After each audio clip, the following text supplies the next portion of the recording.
one of the first questions I always ask is, what is your exit strategy? And they don't know. I'm going to talk about the deal formula. All right. These three key puzzle pieces, I wish I would have knew that way I could have made more money sooner. All right. I have so many people who reach out and they're like, hey, Eric, look at this deal. Hey, Eric, help me find money. Hey, Eric, can you help me get this deal across the finish line? Hey, Eric, can you help me overcome this objection from the seller? One of the first questions I always ask is, what is your exit strategy? And they don't know. They either don't know or they're like, well, I'm just going to wholesale it. Or, yeah, I'm just going to find a buyer. And there's no plan there. There's no like rhyme or reason to do anything. Listen, there's three things that you have to have in order to have a deal. And here they are: expertise, money, and grit. All right. You have to have those three things in every deal. Not only do you have to have those three things, but these three things actually determine how much money you make on a deal. I remember when I first got started, I reached out to one of these older investors and we started, he started sharing the way he built his portfolio. And everything he was saying is like he went out and did everything himself. He did a lot of sweat equity. He did a lot of grit. And then even the money that he used to get the deals was always his own money. And he had a very small portfolio after 20 years of investing. Now, is that right or wrong? Like it's neither right or wrong in my opinion, because he still built a great life off of that strategy. However, if he would have understood that you can use other people's money or other people's expertise or other people's grit, he could have done more deals quicker and made more money. And that's the reason this is so important to understand, because when you first start, nobody trusts you. Nobody knows you or why you would like be fun to work with or even be somebody that they want to do a deal with. So understanding this is like the fundamental piece to actually scaling your business or staying the same. All right. So let's define what is the pay structure, and maybe I can get you excited on this because, all right, so let's just look at this. So if you only have expertise, or if you only bring the money, or if you only bring the grit, you're going to get paid a fee. Okay. Like this is real estate agent territory. All right. Real estate agents get paid a fee because they only bring one part. And most of the time they don't really do a great job at bringing that one part. And that one part is expertise, right? They're supposed to be the expert, and that's the reason they get a fee. But then whenever problems arise inside of a deal, they don't know how to solve them. So now what? Well, are they going to give the grit? Are they going to overcome those obstacles, right? And still though, they're only getting a fee. Now, as an investor, you put together an operation and then you generate leads, and that is the grit. But then as you do that at scale, you become more knowledgeable, and that's the expertise. Now you're generating lead flow, and you got to convert those leads into deals, right? And there's always two things about a deal. It is either cash or trash. That's how we rate them in our operation. It's either cash or trash, meaning what does the conversation sound like with the seller? Then after you determine what the conversation sounds like with the seller, well, then you look at the property. Instead, what I see so many investors do, and I did this. Listen, I actually spent 4 hours on the phone with a gentleman. His name was Jim. And older guy, he took me up under his wing. We had a great conversation. I enjoyed talking to him. He enjoyed talking to me. So much is so, he invited me out to come and look at his rentals. And I was up under an impression that he was wanting me to come out and look at his rentals because he was interested in selling some of his rentals. So I just spent 4 hours on the phone with him. And then I get up, head out to his properties, walk 4 of his properties. And then in the end, he started educating me on how to manage my doors. And by that time, not only did I spend 4 hours on the phone with him, but now I've already spent another 6 hours walking around on all of his properties. So that was a whole day's work. And then in the end, he's like, yeah, maybe one day I'll decide to sell, right? I could have, like, nowadays, if I talked to Jim, I would know that in about 5 minutes, right? And I would know where to put him in our system so that I would then put him on a follow-up, but I would not be spending my time following up. Instead, I would put my virtual assistant on Jim to check in with Jim to figure out when Jim is ready to sell. And that's what so many people do wrong so often. They have a good conversation with somebody. They're so excited that they would talk to them. And now they waste 20 minutes, 30 minutes, an hour on the phone with somebody who was never going to be open to selling in the first place, right? And then a lot of people will even spend another 20 minutes, 30 minutes, an hour, 2 hours underwriting and comping that property. All right. So they're underwriting and comping the property, and they don't even know if the seller's willing to make a deal. Right. It's crazy. But at the same time, I did it. I didn't know any better. When I first started, I did just that. All right. One lead would come in, and I would spend an entire day underwriting, comping, trying to figure out exactly how much to pay for this house. And then I would talk to the seller, and I'd be like, I'm building rapport. I'm building rapport. I'm building rapport. I wasn't building rapport. They were just nice people, and I'm a nice person. So we had a long conversation that in the end didn't accomplish anything. My point with that is, coming back to these three pieces, you've got to put in the work so you can develop the expertise, right? Once you start learning the expertise and you start learning the skills, we call this skill stacking, right? You're going to discover what you was doing, or how to do things. It's either what or how. And then you're going to start learning and executing. And while you're learning and executing, that means you're doing it. But while you're doing it, you're learning. And if you look at skill stacking, go to skillstacking101.com, and I break down skill stacking in a very great way. Like, skill stacking is amazing. It removes overwhelm. If you can understand skill stacking, then you'll be able to develop skills quicker without that stress and that uncertainty. All right. It's a 4-step process. It's discover, learn, execute, repeat. And then if you want to scale a business, it is discover, learn, execute, replicate. And that's the way we use them. It's super simple. Not only is it super simple, but it works because I've trained my entire team. I've got virtual assistants in the Philippines, and I will throw a bunch of knowledge at them. They have no real estate experience. I'll throw a bunch of knowledge at them, completely overwhelmed. And when I first started building a team, I would drown them out and they would quit. I'm like, man, what's the problem? Is it me? And it was me. Okay. But at the same time, it was also their inability to understand overwhelm, right? So when you develop a team, it's like, hey, okay, how am I going to train this person? Well, I need them to widen my bandwidth. So grit, entrepreneurs, we're always working, we're always doing the things. So we have to figure out how to widen our bandwidth.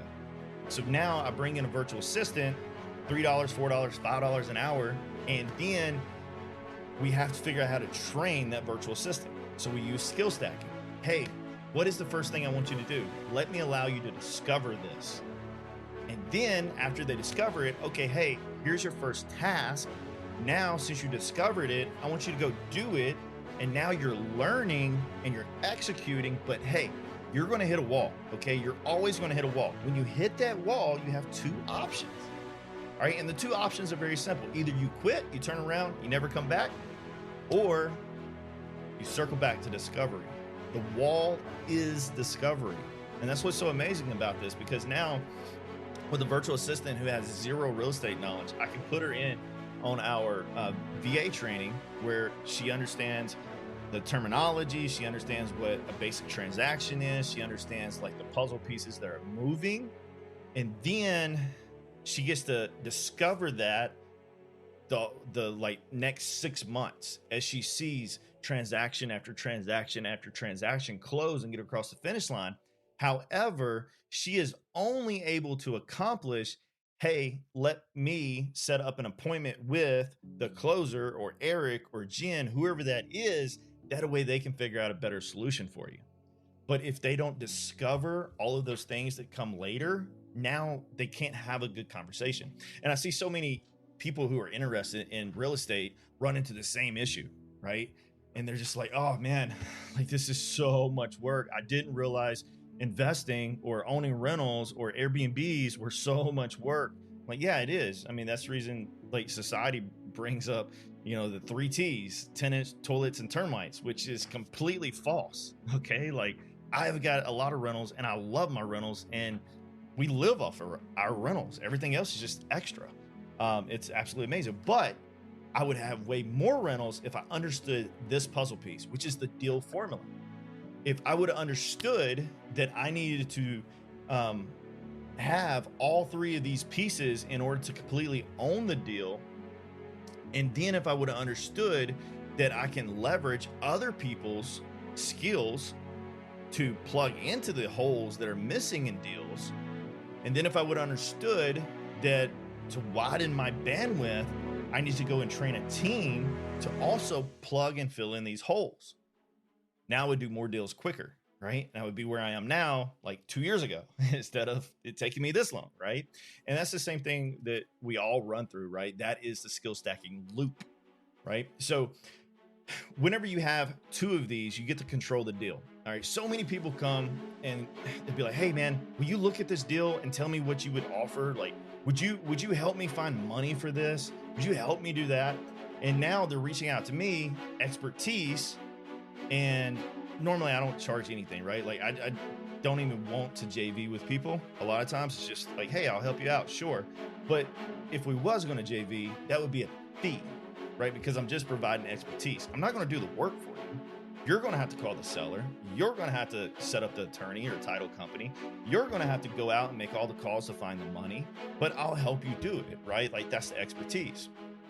Now, vice versa, the grit, well, let's just say I don't know how to do anything. So now I don't know how to do anything. So again, it's a fee, right? But so many people who don't have the expertise, don't have the money, and they're actually unsure if they even want to provide the grit. They want 100% of the deal, and it kills deals. Real estate agents, they absolutely blow my mind. All right. Real estate agents, especially on the commercial side, like commercial real estate, underwriting deals, and you'll have a broker that's in a deal, like has the listing, and the deal is so close, it just needs a 1% and 2% shift to actually make it a win-win. And the agent won't come down on whatever their percentage is. And some of these commercial agents, I mean, they'll charge, 6, 7, 8, 10%. And it's crazy. Like, I mean, 10% of $1 million, 10% of $2.5 million. Like, do the math, 6% of that, like absolutely crazy.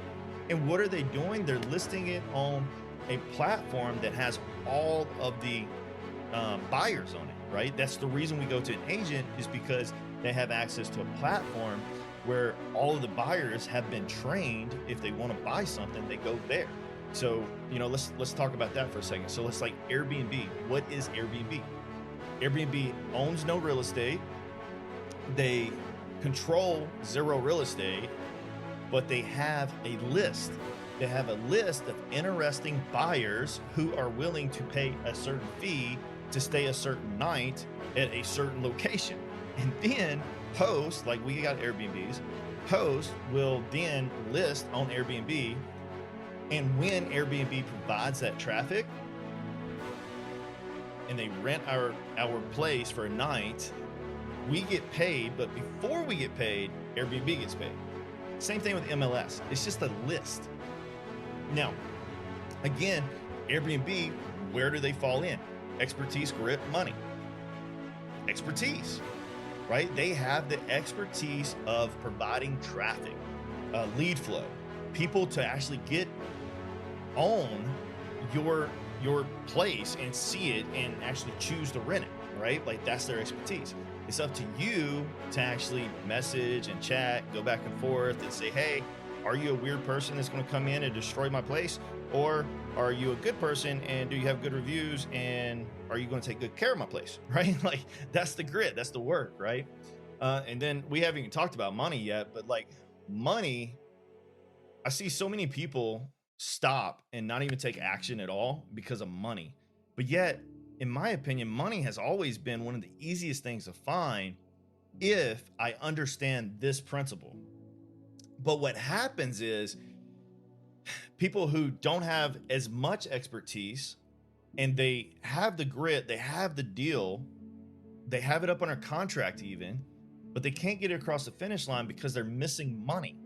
And then they reach out to a real estate community full of other people who want to own 100% of the deal. And they're like, hey, I need money. I need money.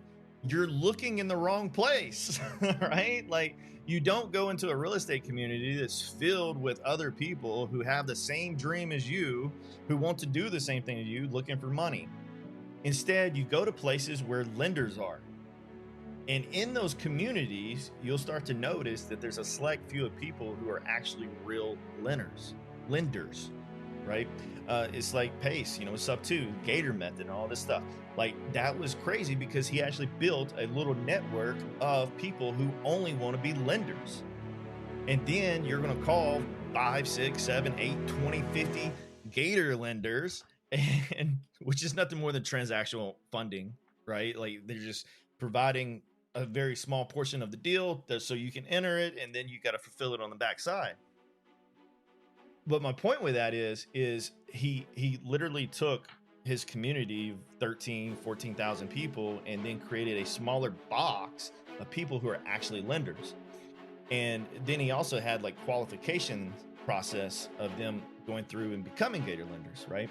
And there's a lot of cool stories like in there for the Gators, but the point is money's really easy to find. Like it's everywhere.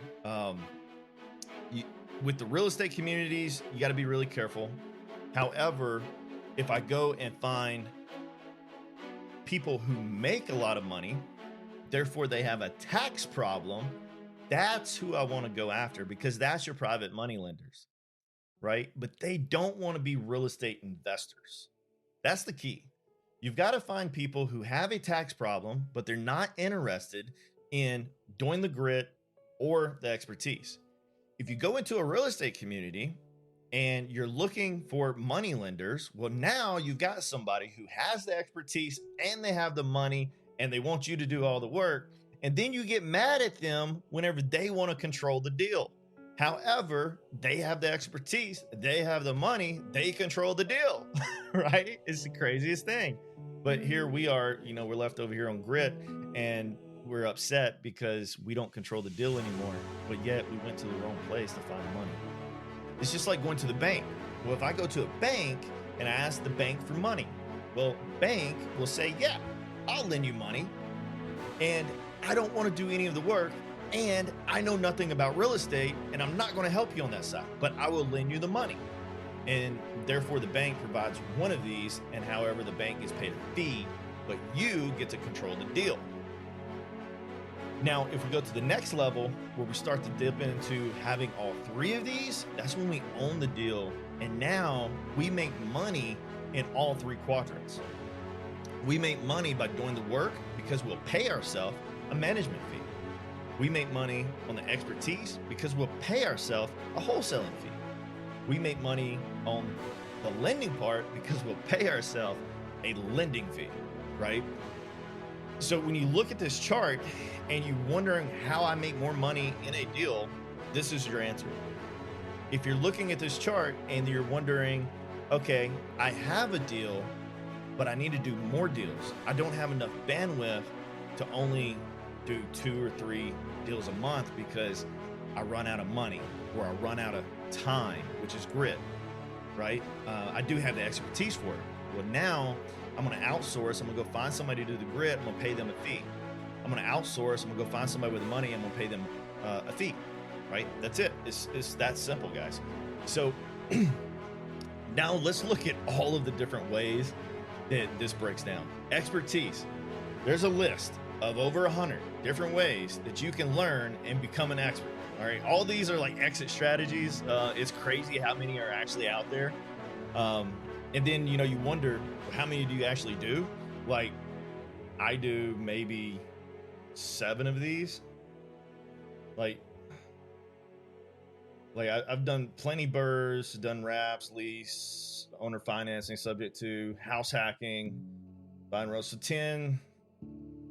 I've never done vacation rentals. I'm sure maybe there's a few more in here that I've done. Flip some land, right?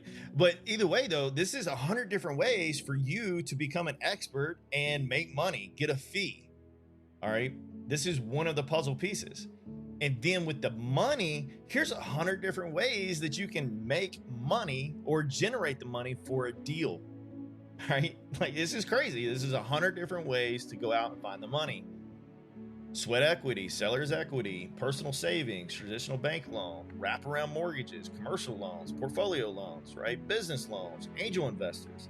Where's some cool stuff at? Let me find some cool words. Peer-to-peer lending, micro loans, right? Like, the list goes on. Different ways to get the money. Grit. This one, again, is so big because so many different pieces are filled in. Right, a real estate agent, they're supposed to be doing the grit, right? They list the property, that's work. They get paid a fee. Your general contractors, they get paid a fee. Your property managers, they get paid a fee. Your brokers, fee. Landscapers, fee. Surveyors, fee. Right, you get the pattern, right? If you're flipping a property, right, there's a bunch of people who only get a fee. They don't get the bigger portion of the deal. All right. So anyway, this is the deal formula. Let's circle back.